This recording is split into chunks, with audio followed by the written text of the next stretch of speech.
welcome in part 3 the fundamental unit of life class 9. In part 2 मैंने आपको 2 questions करा दिए थे और वो क्वेश्चंस थे who discovered cell and how, why is the cell called the structural and functional unit of life. अच्छा, और आप पार्ट 2 और 1 अगर आपने अभी तक नहीं देखा है तो पहले वो देखो तो ही अच्छे से समझ आएगा. This is for class 9. अब हम आगे बढ़ेंगे. What is cell made up of? What is the structural organization of a cell? ठीक है, अब हम इसे पढ़ेंगे. Before I go further, अगर कोई डाउट है पार्ट 1 और पार्ट 2 का, comment me down. I will definitely reply. Okay, so let's go ahead. This is part 3 of the fundamental unit of life. Okay. What is cell made up of? तो देखो, मैंने आपको part 2 के अंदर बताया था कि सेल जो है कुछ स्पेशल चीजों से बना है जिन्हें हम ऑर्गन लीज कहते हैं, अगर आपको याद हो तो, वरना मैं आपको रिकैप दे दूं. क्योंकि सेल जो है वो स्पेशल टाइप की चीज से बना है जिसे हम ऑर्गन लीज कहते हैं. और ऑर्गन लीज बहुत सारी तरह की होती है. ओके, तो ऑर्गन लीज ये होती है. अब हम इन्हीं ऑर्गन लीज के बारे में पढ़ेंगे. अगर हम सेल को माइक्रोस्कोप से देखें तो हमें उसके काफी सारे चीजों दिखेंगी. कुछ ऑर्गन लीज हैं प्लाज्मा मेम्ब्रेन, ठीक है, उसके बाद न्यूक्लियस. इन सब के बारे में हम पढ़ेंगे इस चैप्टर में. सीटोप्लाज्म और भी बहुत सारी चीजें.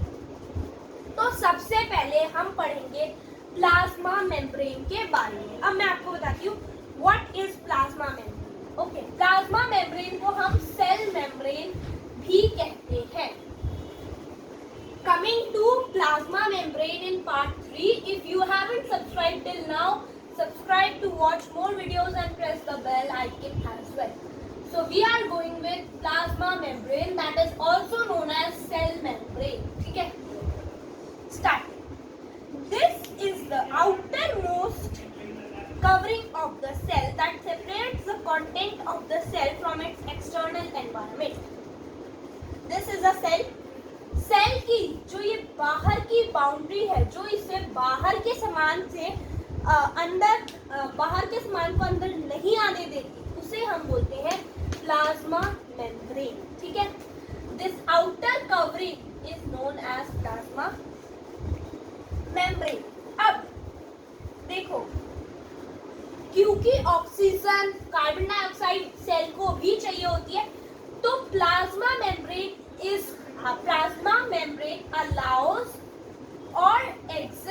allows the entry or exit of some material in or out the cell. ठीक है, अब एक और, it also prevents movement of some other material.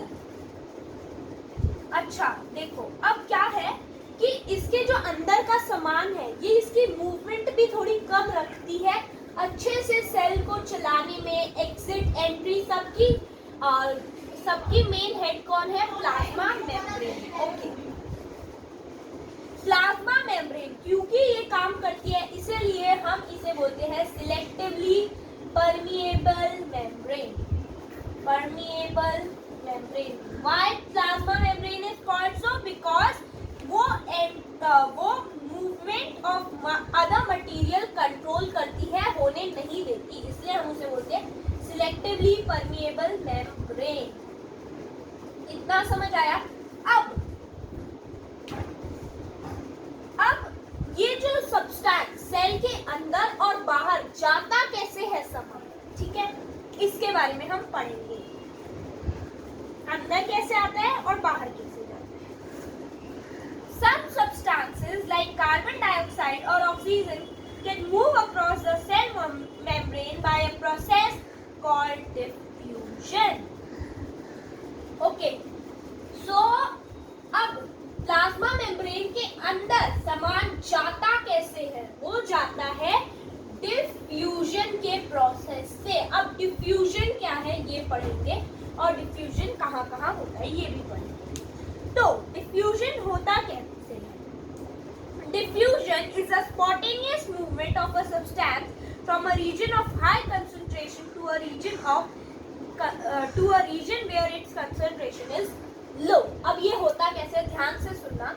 Suppose करो सेल के अंदर और कार्बन डाइऑक्साइड का कंसंट्रेशन मींस लेवल, ठीक है। कंसंट्रेशन ऑफ कार्बन डाइऑक्साइड जो है वो सेल के अंदर बहुत ज्यादा है और बाहर कम है, तो क्या होगा, यहाँ की कार्बन डाइऑक्साइड बाहर आ जाएगी। अब दोनों जगह इक्वल हो गई। अब सपोज करो बाहर ऑक्सीजन जो है बहुत ज्यादा है और सेल के अंदर ऑक्सीजन का कंसंट्रेशन कम है, तो यहाँ की ऑक्सीजन यहाँ आ जाएगी। इस प्रोसेस को हम बोलते हैं डिफ्यूजन।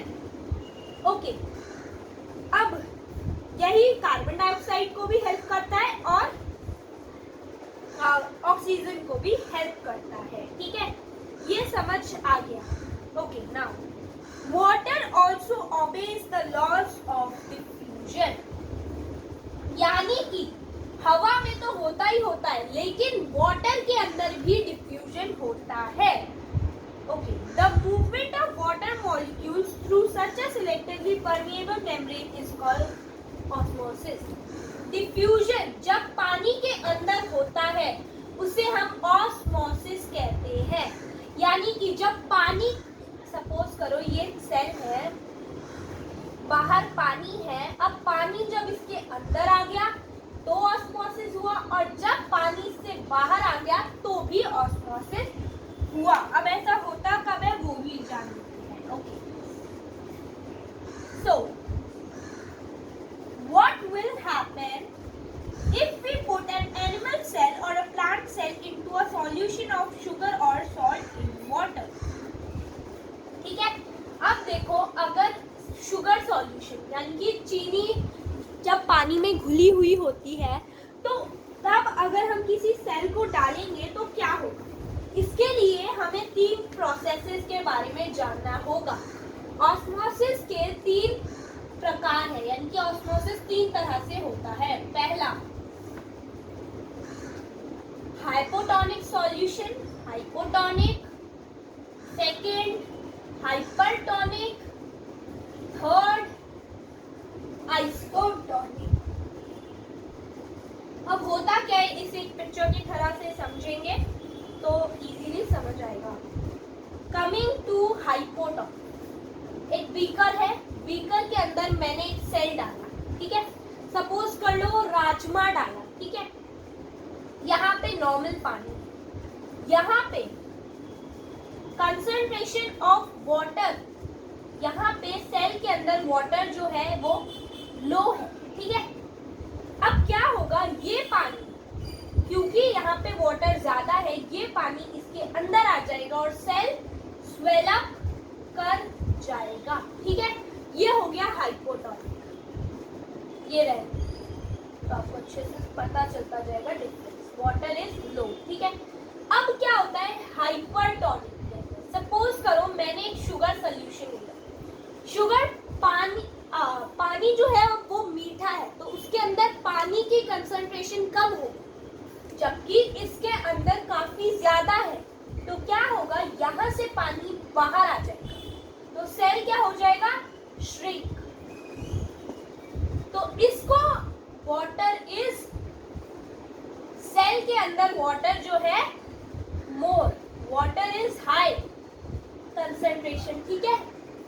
तो सेल क्या होगा, श्रिंक, यानी कि सेल का पानी बाहर चला जाएगा तो वाटर जो होगा श्रिंक हो जाएगा। और सपोज करो सेल के अंदर और बाहर के अंदर दोनों में सेम पानी है, तो ना तो पानी बाहर आएगा ना पानी बाहर जाएगा, वाटर इज इक्वल कंसंट्रेशन, तो उसे हम बोलेंगे आइसोटोनिक। और उसके अंदर नो चेंज होगा, हाइपोटोनिक के अंदर स्वेल अप होगा, हाइपरटोनिक के अंदर श्रिंक होगा और आइसोटोनिक में नो चेंज होगा।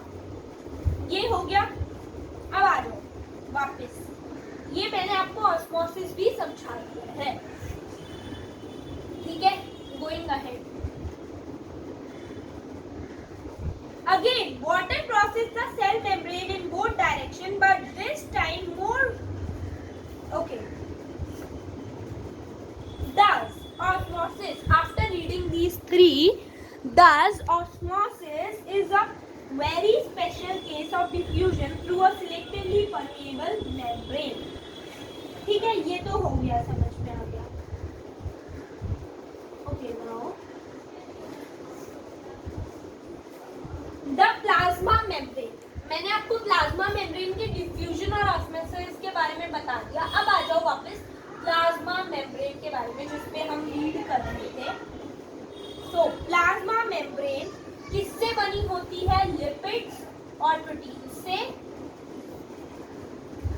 And proteins, and it is a very flexible membrane. Okay, going ahead. Plasma membrane के अंदर जब खाना एंगल्व होता है एक्सटर्नल मटेरियल से, यानी कि जब सेल प्लाज्मा मेम्ब्रेन से खाना लेता है या खाना देता है, उस प्रोसेस को हम बोलते हैं एंडोसाइटोसिस. एक बार इसकी डेफिनेशन में पढ़ के बता रही हूँ एंडोसाइटोसिस की. The flexibility of cell membrane also enables the cell to engulf in food and other material from its external environment. Such processes are known as endocytosis. और इसी का एक एग्जाम्पल है कि एमोइबा खाना किस प्रोसेस से लेता है? एंडोसाइटोसिस. इधर से मैंने खत्म कर दिया व्हाट इज प्लाज्मा मेम्ब्रेन. ठीक है, अब आ जाओ 2-3 क्वेश्चंस पे. 2000 मैं आपको दिखा देती हूँ.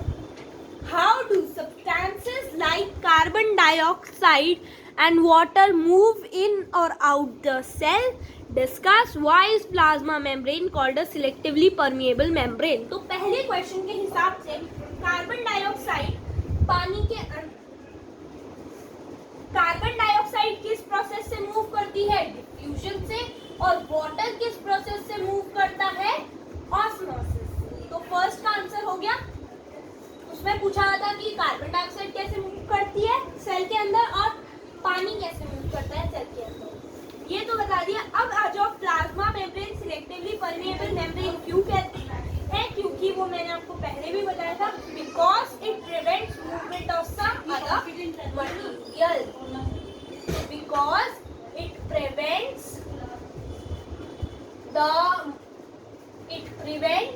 second का आंसर है because it prevents movement of some other material, hence it is called selectively permeable membrane. other material. यहाँ से हमने प्लाज्मा मेम्ब्रेन भी खत्म कर लिया. लास्ट टॉपिक इस वीडियो में कवर कर रही हूँ, दैट इज सेल वॉल. अब सेल वॉल क्या होती है, उसके बाद थोड़ा सा चैप्टर रह जाएगा जो 3-4 वीडियोस में खत्म हो जाएगा. सो पार्ट 3 का last topic is cell wall. Okay, plant cell in addition to the plasma membrane have another rigid outer covering called the cell wall. Okay, the cell wall lies outside the plasma membrane. Okay, ये plasma membrane है. इसके बाहर भी एक membrane होती है, उसे हम cell wall कहते हैं. ये plasma membrane से बाहर रहती है. अब सेल वॉल किससे बनी है? सेल्यूलोज से. ये पूछा जा सकता है मल्टीपल चॉइस क्वेश्चन में, that cell wall is made up of cellulose. Okay, cellulose is a complex substance and provide strength to plant. Cell wall किसमें होती है? ह्यूमन बॉडी में नहीं होती, एनिमल्स की बॉडी में भी नहीं होती. ये सिर्फ होती है प्लांट सेल. प्लांट सेल जो होता है वो एनिमल सेल से काफी डिफरेंट होता है, काफी डिफर करता है. ओके, सेल वॉल सिर्फ प्लांट सेल में होती है जो सेल्यूलोज से बनी हुई होती है. When a living cell loses water through osmosis, there is a shrinkage और contraction of the content of cell from the cell wall. अब देखो, अगर सेल वॉल, सपोज करो ये सेल है, ये सेल वॉल है, ठीक है। सेल ऑस्मोसिस के थ्रू सेल ने पानी गेन किया तो इतना बड़ा हो गया, तो क्या होगा, सेल वॉल जो होगी वो मोटी होगी और सेल जो होगा वो फटने को होगा अगर उसमें ज्यादा पानी भर जाएगा। तो सेल वॉल क्या करती है तो कॉन्ट्रैक्शन होता है, यानी कि सेल वॉल से वो टच होती है या फिर वो अगर श्रिंक कर रहा है तो एकदम दूर हो जाता है। इस प्रोसेस को हम बोलते हैं प्लाज्मालियोसिस, यानी कि जब ये प्लांट सेल में ऑस्मोसिस होता है उसे हम प्लाज्मालियोसिस कहते हैं। Okay, cell wall permits the cell of plant fungi and bacteria to withstand very dilute external media without bursting। तो सेल वॉल एक सबसे इम्पोर्टेंट काम करती है जब ऑस्मोसिस हो रहा होता है ऑस्मोसिस हाइपोटोनिक हो रहा है, यानी कि सेल बढ़ते जा रहा है, तो जब ज्यादा बढ़ेगा तो फूट जाएगा, तो कौन उससे बर्स्टिंग से रोकता है, सेल वॉल, ठीक है। और वो विथस्टैंड करती है डाइल्यूट, ओके, बिकॉज उसकी वॉल्स जो है वो काफी ज्यादा प्रेस कर देती है तो सेल फटता नहीं है।